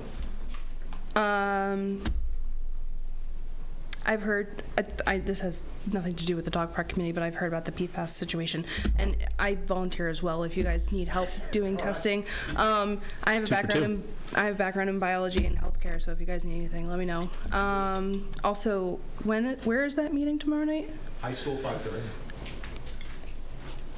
I gotta work at 5, so I'll be there.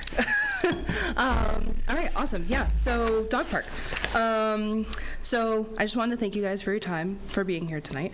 And I'm here because I would love to be on the dog park committee. I love dogs. I have my own Chiweenie. And as a dog owner, I know that it is how important it is to have a safe and welcoming and well-maintained space for dogs here in our town and our community. And I feel like I would be a good candidate because I have fostered dogs and volunteered with local rescues for many years. And that experience has allowed me to work with dogs of all different personalities and needs, and has given me a strong appreciation for good dog ownership and to create safe spaces for dogs, for both dogs and humans. The dog park is more than just a place for dogs, it's a place for their humans too. For many of us, and I know many of us have pets and animals, but they're more than just pets, they're family. And they deserve to have a safe place to exercise, socialize, and just be dogs. I know plenty of people have dogs in their homes and they're like, stop barking. But at the dog park, I let my dog bark all day because it's a place for him to bark. I'd love to bring my experience and passion to the community and help make improvements to the dog park, address safety and maintenance concerns, and come up with new ideas that bring dog owners in our community together. I genuinely enjoy being outdoors and spending time with my dog, and I'd love the opportunity to give back to our town through something I'm passionate about. And if chosen, I'd be excited to listen to the community, work with the town and other committee members, and to make the dog park the best it can be. Thanks for considering me. Thank you. Any questions from the council? Council Perry? All right, thanks, y'all. Make a motion to, I guess we have to first. Well, we've got a second one to interview. Can we do that All right. first? Yeah. And then we'll wait. All right. Jennifer, second position is Jennifer Benavides, request appointment for a term ending either 4/15/27 or 28. Hello. Hello. Yes, I want to become a dog on the dog park committee because I myself am a dog mom, and I frequent almost every day go to the dog park. I also, if I'm not at the Tiverton dog park, I'm at another dog park. So I frequent dog parks all the time. I see what they have, maybe get some ideas that we can bring to ours. I just want to provide a safe and fun place for my dog and all dogs to have. Any questions? I'm sorry I didn't come up with a speech. No, it's fine. It's fine. I prefer from the hip. Okay. You crushed it. Any questions from the council? All right. If not, I'd like to entertain a motion to waive our policy and appoint both positions this evening. So moved. Second. Motion's been made and seconded. Any further discussion? So Council. one can only be till 27 and one can be to 28. Well, we'll waive the policy and appoint both, and we'll pick one for 27, one for 28.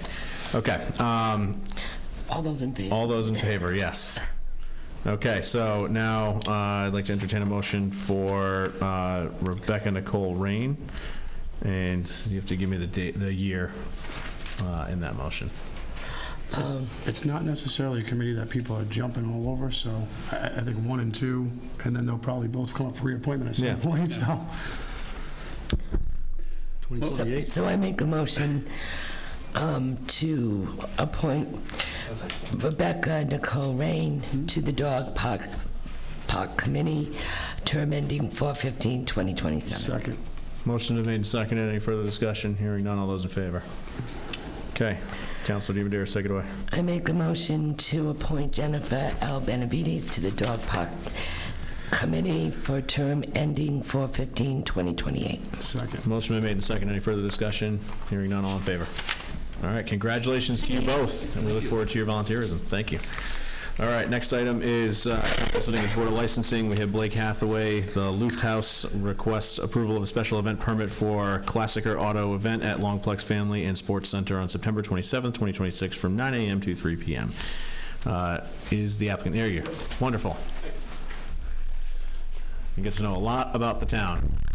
Yes, well versed. Tell us a little bit about your event, and then maybe the council has some questions. Great. This will be the second year. Last year I did it in May. It went well. We had 100 cars parked inside. We had around 500 people come throughout the day on top of the 150 or so people who came in the cars that were parked inside, and just looking to do the event again. It's vintage automobiles, vintage Porsches, and vintage Volkswagens only. And working with the town last year, there were no issues before the event, after the event, and would just like to be able to bring that back to the town in September. Wonderful. Any questions from the council? If not, I'd like to entertain a motion to approve the special event permit as listed. So moved. Second. Motion been made by Councilor Perry, seconded by Councilor DiMedeiros. Any further discussion? Hearing none. All those in favor? Opposed? Oh, sorry. I didn't see Mike's hand. Sorry. Okay. All right. Congratulations. Great event. Thank you. Thank you. All right. Now on to general business. We have Administrator Jones. Discussion and possible vote to award the contract to Veolia Water for sewer cleaning, CCTV, and manhole inspection service for town-owned sewer line interceptor bid with the Tiverton Wastewater District. Mr. Administrator. Thank you, Mr. President, members of the council. I know the executive director of Tiverton Wastewater is in the room along with his engineer, so I'd ask them to come up. Also, the DPW director is here as well, and I'll allow them with their expertise to explain the bid and what went into this. And I will want to just say for the record to compliment the director and the wastewater director and his team. This is a long time in coming. We've been talking about it for a long time, but with all of them collaborating together on these issues, even with North Tiverton Water isn't in the room, and we are already having discussions about how we can further the relationships when we're doing town projects. Instead of ripping up a road, wastewater putting in their infrastructure, then we pave it and then we rip it up again. Moving forward, we all want to work collaboratively, and we've had some really good conversations already, and this is an example of that.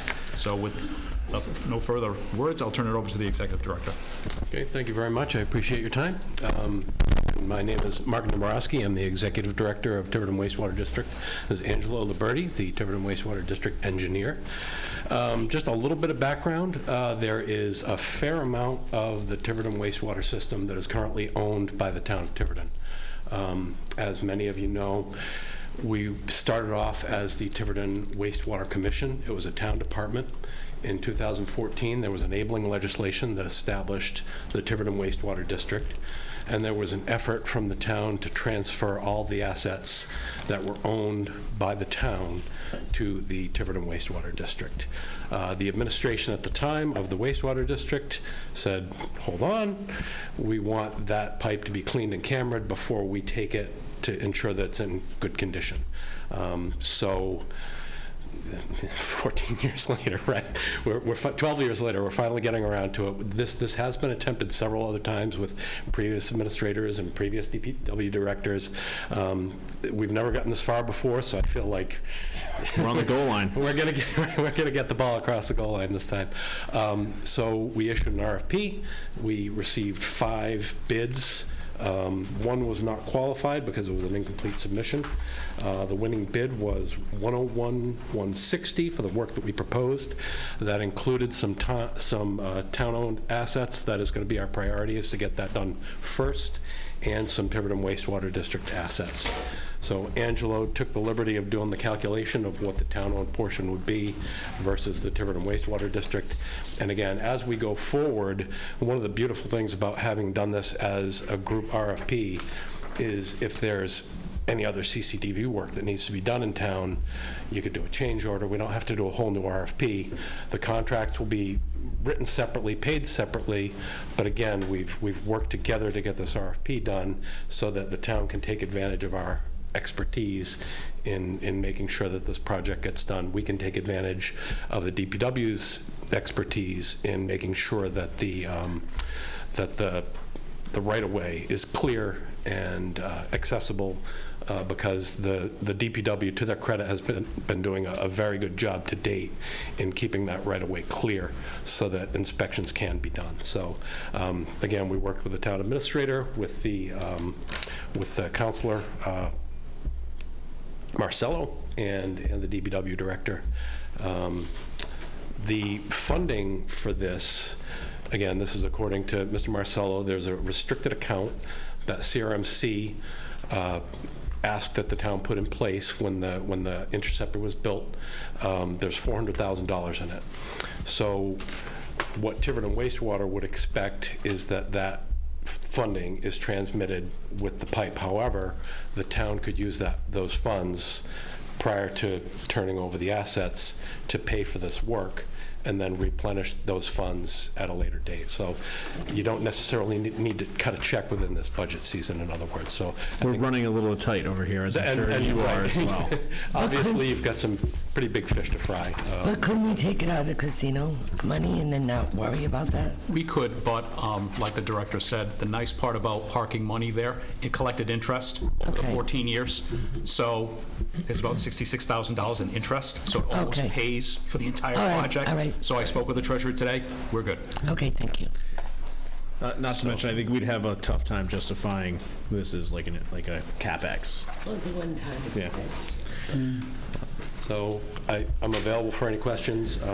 Again, Angelo calculated this out for us. The town portion will be $84,448.38, and the Tiverton Wastewater District portion, again, of this work would be $16,711.62 of our high priority work, and then, of course, we would have to shift to other parts of our system in the future. But our priority for this contract is to get the town-owned portions cleaned and cambered so that they can be transferred to the wastewater district, so the town can be relieved of any liability of those, which I think it benefits everybody. I wouldn't have to fight with the town council about funding for something if it broke. You can wash your hands of it and say blame Mark. So, Counselor, can I just real quickly before you? I just want to ask a quick definition question. On your spreadsheet, LF and MH. What do those stand for? LF and MH on the spreadsheet? Linear feet, and MH is manholes. Okay, thank you. So I think one of the things to point out is that this was bid at unit prices. So it was so many dollars per linear foot to TV, sewer line. And then there was an estimate for how much of that would require light cleaning, heavy cleaning, root cutting. So things can change in the field, obviously. Can get out there and say, oh, great, things are in great condition. We don't have to do heavy cleaning. Or it could be things are not in great condition and it requires more heavy cleaning. Let's hope there's no roots to be cut and no heavy cleaning. Which was I guess, kind of the follow-up question, and where it says underneath notes, and it talks about quantity. So the quantity is the number of manholes that we have already, right? And you're taking it in this RFP, is taking the subject to change the future build out, so that would it be an increase in cost? Is that what the change would mean? No. Quantity is estimated. The number of manholes is pretty fixed. I mean, that shouldn't change. We should have a good idea of that. The thing that could change was out of the 22,000 linear feet of sewer, how much of that really needs heavy cleaning or light cleaning? And that is the main thing I think that could vary either way. So is that what that first line is stating? All cost extensions are based on quantities estimated in the RFP and are subject to change? That to me, Yeah, so these estimated quantities, those were in the RFP. So we said, we're asking you for a unit price, but when you're giving us that unit price, here's what we think the quantity will be. So that when they were figuring their unit price, they could take into account how much we estimate. And then further on, to me, it talks about the cleaning. The next statement down, the RFP includes estimated linear feet sewers require cleaning, root cutting. So I'm not sure those two things are talking about the same thing. But it talks about having been converted to a percentage applied to each owner's length of sewer. Who is the owner? Sir. Tiverton Wastewater owns some sewer that's tied into our stuff. I get that, but so it says somebody's sewer line from their house or something like that needs to be, or is this just main trunk? This is just main. Okay. Yeah. So that cost would come back to us or you or whatever. It wouldn't be going to a homeowner? Correct. Okay. Mr. Director, you had something to add, sir. Yeah, I just wanted to add on to his overall initial discussion that the Tiverton Wastewater District has done the majority of this work, putting this together, and are going to have the inspectors out on site. So they've kind of left the town out of having to commit any of our people from the DPW to watch over the work being done and put people in charge that do this every day, and we appreciate that. Oh, that's why we're paying. Councilor Perry. How often should this be done? Every 2 years, 3 years, 5 years? So 14. Generally, you'd 14 have years. like a 5-year rotating maintenance or 10-year rotating maintenance plan. The idea is that you do initial cleaning and cameraing. You identify sections that are problem areas, and you say, okay, that section needs to be done yearly. There are some sections that are, for whatever reason, it's the slope down Sousa Road, right? It's high velocity, you're not going to collect any sediment. Right. Maybe you only go back there every 10 years, right? So it depends. It's partially an assessment process and partially, the cleaning and cameraing. So it's sort of it builds on itself, so that's the idea. Hopefully when we're done with everything, I'm hopeful that we'll get our whole system done in 5 years, and then we can start over again at the beginning and continue to assess. Very That's good. the plan. Thank you. Yep. Any other further questions from the council? Hearing none. Oh, Councilor. I mean, without getting into a big discussion, is our system what we have that's been in place for a few years now, and being new, I don't understand how much of a system we actually have in place. But overall, are we in pretty decent shape as far as our pipes and connections and pumps and? Yeah, so again, I've been there 3 years now.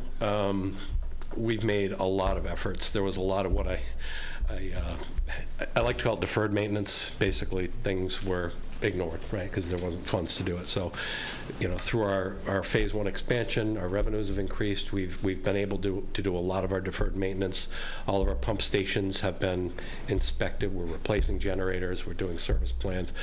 The majority of the system is in very good shape, and to be honest, I was very pleasantly surprised walking the interceptor. It runs along the railroad grade, and not being from Tiverton, born and bred, I didn't realize how far up that was. I thought it was right down by the water. So I was honestly very worried that we were going to find some serious erosion problems. But there are portions of the pipe that were exposed that we saw with the DPW director and his staff out in the field, and they looked solid. So obviously it's not great that they're exposed, but again, I think we're probably in pretty good shape again. I'm being kind of optimistic there, but again, a lot of these newer pipes, a lot of the system is PVC, so it doesn't break down as quickly. Our bigger concerns are the older parts of the system in the northern part of town where they connected directly to Fall River. That's my biggest concern, keeps me awake at night. But I think overall, and again, I don't want to blow sunshine, but I'm hopeful that this will do it, and we should be done by this time next year if we get the contract signed. and then, again, the town can wash their hands of the responsibility of it and leave it to us to look after the system. And I feel like with Angelo's work and our new superintendent, we've made some really, really good strides in modernizing and upgrading our equipment. So, yeah, I think we're in good shape. I guess maybe just a real quick overview, but the portion that the town retained ownership of, basically it goes from the exit of the pump station on Industrial Way down across Sousa, through the villages. There's another line that comes on Schooner Drive, goes through the villages. Those kind of come together and go to Fall River. And that's basically the part that we're talking about, the town.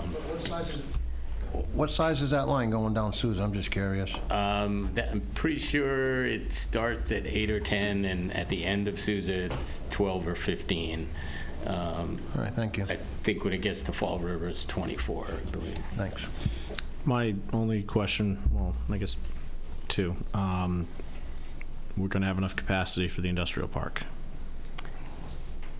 Yeah, one of the things we're double checking right now is we're updating what we call the wastewater facility plan, where they take all the zoning level wastewater flows and make sure that the system can convey those areas, and looks at, the past plan decided what areas of town should be sewered in the future, and taking a new look at that.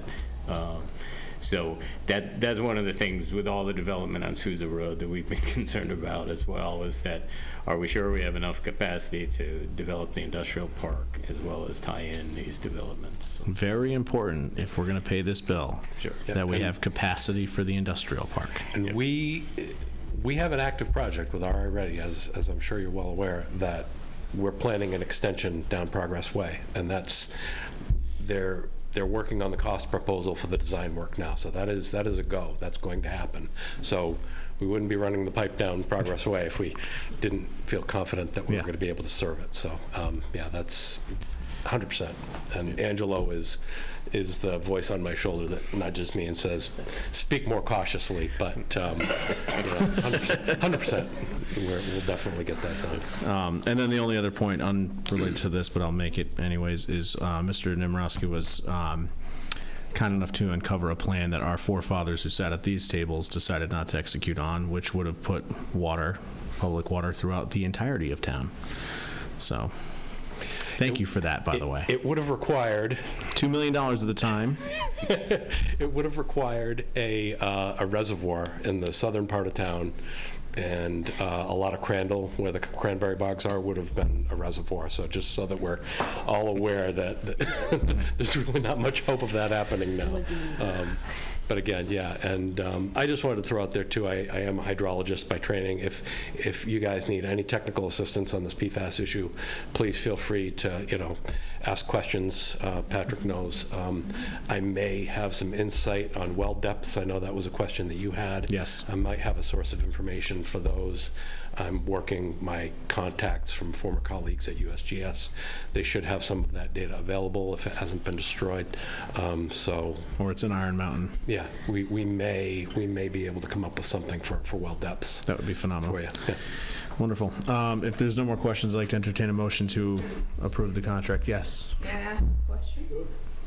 By all means. Councilor Perry says it's okay. Let's switch chairs. Rosemary Eva. I'm just asking as a citizen, concerned citizen, Veolia, is that the name of the, where are they located? It's not Veolia. on letterhead. I mean, there's very skimpy. I'm going by Clerk base. Sure. Veolia is a large operations firm. At various times, I think they were the operations contractor for Fall River at one point. They're currently the operations contractor for City of Woonsocket. They run treatment plants. That's there. And so this is like a small side job for like a huge electric company or something, you know what I mean? Like they happen to have a camera truck because they run large systems. So they're a big, well-known operator. They've been around for many, many years. And they presented themselves just, in a very professional way, both at the at the bid process, and afterwards they're real pros. This is not some small fly-by-night firm. This is Their website is very intense. Where are they located? It's not, there's nothing on the letterhead. It just says Veolia. It's just a one-page. They're a French national company. Yeah, the guys that we were meeting with were working out of Lincoln. They also do some operations work out of Lincoln, Rhode Island. So again, it's not like they have a physical building. They run plant operations. So it's sort of like satellite offices. I just thought it was strange that it was just a spreadsheet and then just a letter. I Yeah. mean, you said you had 2 bids. It's kind of skimpy. We have a whole bid package, Patrick. It's really nicely bound, and Patrick has copies of it if you'd like to see it. It's public information. I'm just for, for transparency. Sure, absolutely. No problem at all. Rosemary, if you go to veolianorthamerica.com. Okay, but it should be on the letterhead, I would think. But Not all companies. No. CCTV way back. They're The initial along the railroad tracks and. just so they have offices 1, 2, 3, 4 in New Jersey, 1, 2, 3 in Pennsylvania, Wakefield, Rhode Island, West Nyack, New York, Oswego, New York, Wilmington, Delaware, Boise, Idaho. Their head office is in Boston, Massachusetts. Fine. Yeah. I'm just questioning it. Want to make one comment to Rosemary. Yes. It's excellent that I see you on that computer. Just saying. All right, let's move it back. I'd like to entertain a motion to approve the contracts as presented. So moved. Motion been made by Councilor Paul, seconded by Councilor Perry. Any further discussion? Hearing none. All those in favor? All right, I think we are good to move past the PFAS update. Mr. Jones was kind enough to launch into that with Mr. Walsh. Thank you very much. Thank you very much, gentlemen. Great, appreciate it. Next item on the agenda is discussion and possible vote to approve Resolution 2026-0021 related to the FY2028 bond payment. A little bit of background: we used casino dollars to offset the bond payment in the last budget cycle. This would wipe out the TMS bond entirely. This would allocate the dollars to cover the final. I just think you should check with the administrator to make sure he has nothing to add instead of skipping over the PFAS. I know you gave a detailed report, but I just want to make sure that you're all set. If you don't have any questions, I think just tell everybody to show up tomorrow. Thank you. Yep. Sorry. Yeah, TMS we wiped out. This is final for Fort Barton. So motion to approve? Motion to approve. Second. Motion's been made by Councilor DiMadeira, seconded by Councilor Paul. Any discussion? Hearing none. All those in favor? Okay.